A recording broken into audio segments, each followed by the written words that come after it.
There are places in the world where the moment you step out of the airport, you feel as if you are standing between two parallel realities.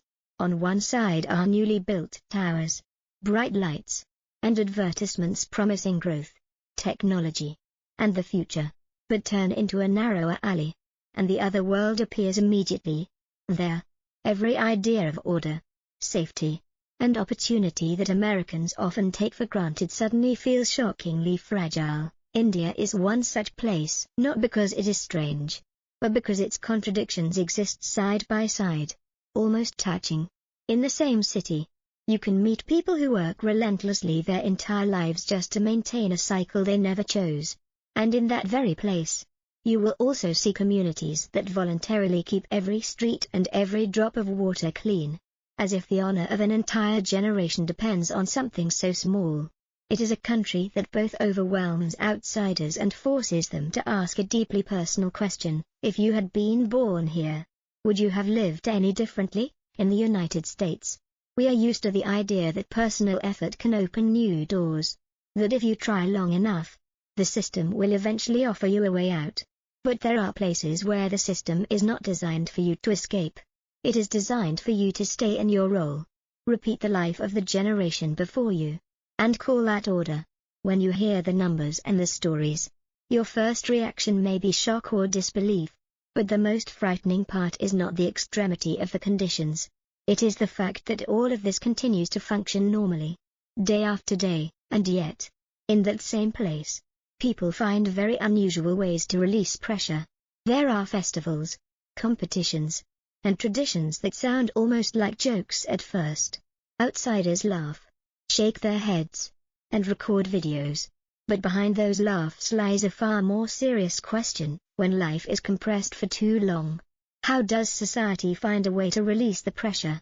And are we laughing at the wrong thing? What makes this story impossible to dismiss as just a list of bizarre facts is that it forces viewers to look back at themselves. Because India does not only show poverty or overcrowding, it shows what happens when tradition, survival pressure, ambition, and injustice coexist in a confined space. It shows how far humans can adapt, and what price they pay for that adaptation. In this video, you will not only hear about unbelievable things, you will see why they exist, why they are not simply a matter of backwardness, and why they leave many people silent long after the screen goes dark. And perhaps, when the story ends, the biggest question will no longer be how strange India is, but this: if you were placed inside the same system, who would you become? In India, there are neighborhoods where time seems to have stopped, not because people do not want change, but because every path outwards is blocked by circumstance, tradition, and invisible rules stronger than written law.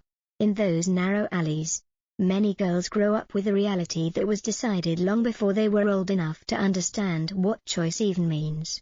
Their mother's job becomes their job. The life of the previous generation repeats itself almost intact in the next. What is most disturbing is not the harshness of the living environment, but the fact that this harshness is accepted as a natural part of social order. Outsiders often ask why these people do not leave. The question sounds reasonable if you come from a society where moving cities, changing careers, or starting over is considered a basic right. But in these areas, leaving is not just about lacking money, it is about lacking documents, protection, and recognition from the outside world. It is about carrying a name, a background, a stigma that arrives before you at every door. When every exit leads to risks greater than what you are already enduring, staying suddenly becomes the least bad option. The outside world continues to function, continues to develop, continues to talk about economic growth and demographic power. But in places like these, growth does not reach everyone. It passes over them like a high-speed train, loud, powerful, but never stopping. People trapped in such systems learn to survive by adapting. They learn to stay silent, to lower expectations, and most importantly, to treat their fate as something inevitable. It is in this context that you begin to understand why societies produce pressure release mechanisms that outsiders find unbelievable. When a community is compressed for a long time, emotions do not disappear. They simply find another outlet. There are festivals, contests, and customs that may sound meaningless or even ridiculous. But for those inside, these are rare moments to laugh, to shout, to feel like individuals rather than just roles. One example that leaves many foreigners visibly confused is the strange competitions held in certain regions. From the outside, they are easily turned into entertainment or viral clips. But looked at more closely, they function as collective pressure release rituals. When daily life is controlled by poverty, social hierarchy, and rigid norms, even brief moments of disorder become precious. This does not only happen in poor communities. Even in large cities, where technology and modern life advanced rapidly, pressure exists in another form. India has one of the harshest examination systems in the world. For millions of families, a single exam can determine the entire future of their children. Not just careers, but honor, social status, and the possibility of escaping generations of poverty. The National Civil Service examination is a clear example. Every year, millions of candidates compete, but only a tiny fraction are selected. The pressure placed on these young people is hard to imagine for many Americans, where paths to success are usually more diverse and flexible. Here, failure is not just personal. It becomes a psychological burden for the entire family. Many people spend their youth preparing for one exam, living precariously, postponing marriage, postponing personal life, all for a slim chance. When you look at these stories, you may wonder why society accepts such a harsh system. The answer lies in scarcity. When opportunities are far fewer than those seeking them, society creates brutal filters. Over time, these filters do not just select the most capable, they select those who can endure most, sacrifice the most, and sometimes, those who are simply the luckiest. Yet within this web of contradictions, there are bright spots that force rethinking of stereotypes. There are villages known as some of the cleanest places, where residents protect the environment not because of fines or surveillance cameras, but because of collective pride. Children in these communities are taught that sweeping streets and protecting water sources are not lowly tasks, but shared responsibilities. Discipline here does not come from fear, but from communal awareness passed down through generations. The coexistence of such places with areas of extreme poverty and disorder raises a fundamental question. Is the problem in the people, or in the systems they are placed into? When the same society can produce both astonishingly disciplined communities and completely neglected zones, the answer clearly cannot be reduced to individual behavior alone. Street food offers another sharp lens into these contradictions. For many tourists, it is an unforgettable experience, both tempting and frightening. Food prepared in conditions that Western hygiene standards would struggle to accept. But for locals, it is often the only option they can afford. It reflects the gap between survival needs and safety standards.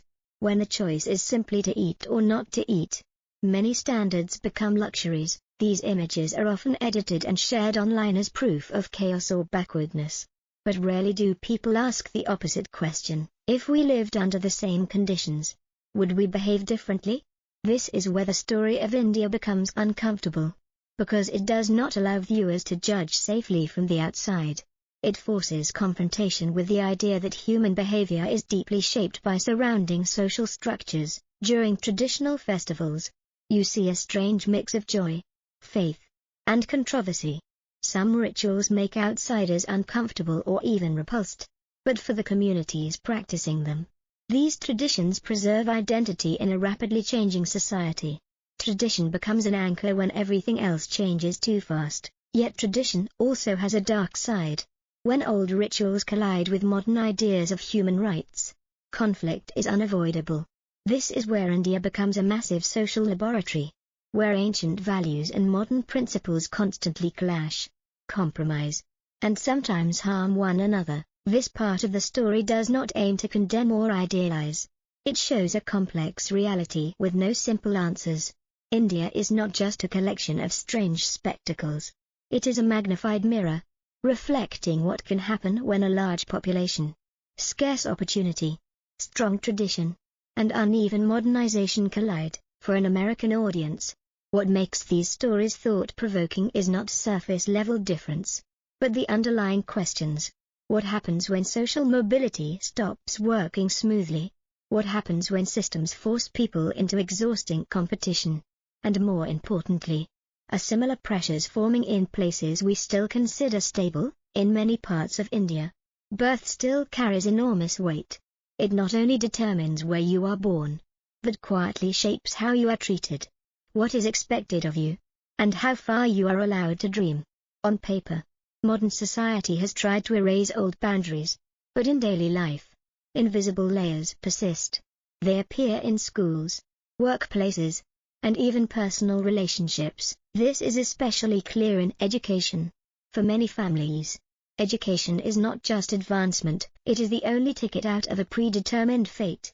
Children grow up under pressure to excel, not to discover themselves, but to avoid becoming burdens on their families. Long study hours, dense test prep schedules, expectations piled onto children who barely understand failure. In a society where mistakes are costly, perfection becomes an obsession, but not everyone can enter this race. When quality education becomes a privilege, social gaps widen. Those below look upward with fragile hope, while those above must constantly defend their position. Competition is not only between individuals, but between families, lineages, and even communities. In this context, marriage remains a powerful social tool. To outsiders, family involvement in marriage may appear as an invasion of personal freedom. But here, marriage is not just about love. It is a linkage between two social systems, two support networks, two reputations. A successful marriage is measured less by affection and more by how it preserves or elevates family standing. When personal life is subordinated to collective interest, freedom becomes relative. This creates a deep paradox. On one hand, society values family, community, and connection. On the other, these same structures can suffocate personal aspiration. Many young people exist in a suspended state, neither fully rebellious nor fully accepting. They learn to compromise, to live parallel lives, one outward life, conforming to expectations, and one inner life, where personal desires exist only in silence. In major cities, the clash between tradition and modernity is sharper. Office towers, tech companies, and globalized lifestyles create the illusion of rapid change. But step outside these centers, and a different rhythm appears. Old norms still dominate. Modernity does not spread evenly. It concentrates, creating islands of development amid oceans of long-standing habits. This unevenness breeds deep injustice. When another world exists right in front of you but remains unreachable, frustration cuts deeper than if you had never seen it. This explains why many young people feel trapped between eras. They are exposed enough to know alternatives exist, but lack the power or resources to pursue them. In these circumstances, religion and belief become spiritual anchors. For many, faith is not just about spirituality, but the only way to find meaning in a limited life. When outcomes are uncontrollable, believing that everything is predetermined offers comfort. Yet belief can also reinforce old orders, encouraging acceptance of injustice as fate. What complicates the story is that right and wrong cannot be neatly separated. These social structures both protect and restrict. They provide stability in a crowded society, but slow necessary change. For insiders, completely dismantling them may feel more dangerous than living within them. As a result, change happens slowly, in small steps, often barely noticeable. From the outside, especially from an American viewpoint, it is easy to fall into extremes. Either harshly criticize what seems backward, or romanticize human resilience. Reality sits in between. This is not a story of failure or success. It is a story of a society struggling to balance past and future, collective and individual, stability and freedom. When traditional opportunities no longer have room for everyone, people seek other paths. One such path is migration. Millions leave rural areas and flood into large cities hoping for a better life. Cities swell faster than infrastructure can handle. Temporary settlements grow, crowded and fragile, yet still considered progress compared to old lives. Internal migration is not just physical movement. It is the movement of hope, fear, and unresolved contradictions. Among these migrants, some find new footing. They work in services, technology, or jobs their parents never imagined. But many become trapped in new cycles just as harsh. Precarious work, low wages, lack of legal protection turn urban life into another form of survival, more sophisticated, but not easier. The difference is that symbols of success are always visible. Sharpening disappointment, technology appears as a promising escape. With smartphones and cheap internet, millions gain access to information, education, and global markets for the first time. Online platforms create new income paths, from freelance work to e-commerce. Stories of individuals rising through technology spread widely, becoming symbols of breakthrough in a crowded society. Yet technology also creates an illusion of opportunity. When too many people chase the same narrow door, competition intensifies and failure multiplies. At a deeper level, social awareness begins to shift, especially among the young. Growing up connected to the world, they are constantly exposed to ideas of personal freedom, equality, and choice. This creates visible tension with traditional structures.